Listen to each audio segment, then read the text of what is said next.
Imagine understanding how the entire economy works. Prices, jobs, trade, even why some countries thrive while others stay poor, without a single graph, equation, or confusing jargon. That's exactly what Thomas Sowell delivers in his masterpiece, Basic Economics, a common-sense guide to the economy. First published in 2000 and updated through its 5th edition in 2014, this book isn't written for economists. It's for you and me, everyday citizens who want to see through political slogans and understand what actually creates prosperity or poverty. Sowell uses real-world stories from ancient Egypt to modern rent control disasters and global trade successes to prove one big idea. How societies organize their economies decides whether people live in abundance or scarcity. Today, we'll cover the core message and biggest lessons. Let's dive in. Sowell starts with the simplest yet most powerful definition in the book. Economics is the study of how societies use scarce resources that have alternative uses. Everything is scarce. Time, land, steel, even your attention right now. Because resources are limited and can be used in many ways, every choice is a trade-off. Build more houses? You have less steel for cars. Raise wages by law? Employers may hire fewer people. The genius of free markets is that they solve this allocation problem without any central boss telling everyone what to do. How? Through prices. Prices are not greed, they're signals. When something gets scarce, its price rises, telling producers make more, and consumers use less. When supply surges, prices fall. Sowell shows this with vivid examples. After a hurricane, lumber prices spike, builders rush to rebuild, and people conserve wood. The market coordinates millions of strangers perfectly. No politician or planner could possibly know every local need the way prices do automatically. Here's where the book gets eye-opening and controversial. Sowell spends chapters showing what happens when politicians override prices. Price ceilings, like rent control, sound compassionate. Keep rents affordable. But artificially low rents mean landlords have no incentive to maintain buildings or build new ones. Result? Shortages, black markets, crumbling housing, and people stuck in bad apartments. Sowell cites real cases from New York to Sweden, where rent control created exactly the opposite of what was intended. Price floors, like minimum wage laws, create surpluses of labor, unemployment. Employers can't afford the higher cost, so they hire fewer workers, automate, or discriminate. Countries without heavy minimum wage rules, think Switzerland or Singapore in Sowell's examples, often have far lower unemployment, especially for young people. Good intentions don't guarantee good results.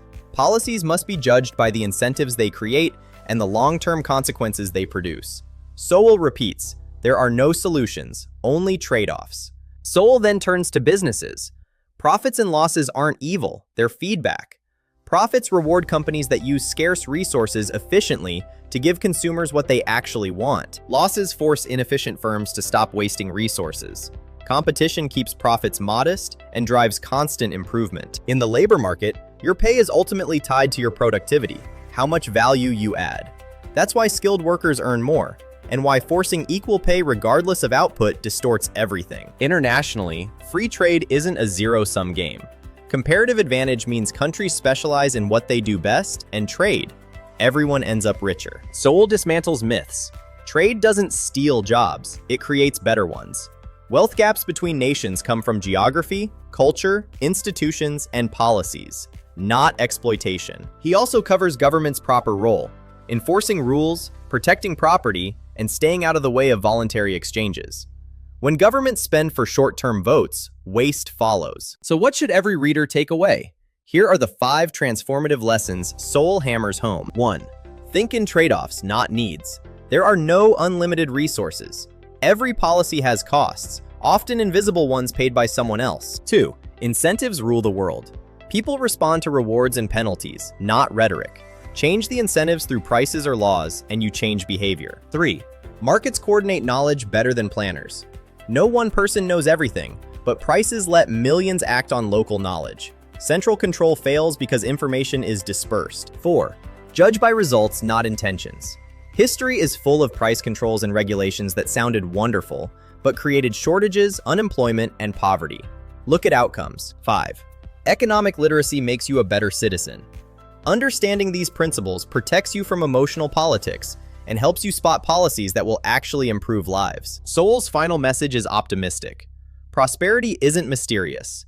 It comes from organizing society around voluntary trade, clear property rights, and letting prices do their job. Basic economics isn't just a book. It's a toolkit for clear thinking in a world full of economic nonsense. Whether you're debating rent control, minimum wage, or tariffs, Sowell gives you the lens to cut through the noise. If you want to understand why free markets have lifted billions out of poverty, pick up Basic Economics. It will change how you see the world, and maybe even how you vote. Thanks for watching. Drop a comment. What economic myth have you changed your mind about? Hit like, subscribe, and I'll see you in the next one. Read critically and think economically.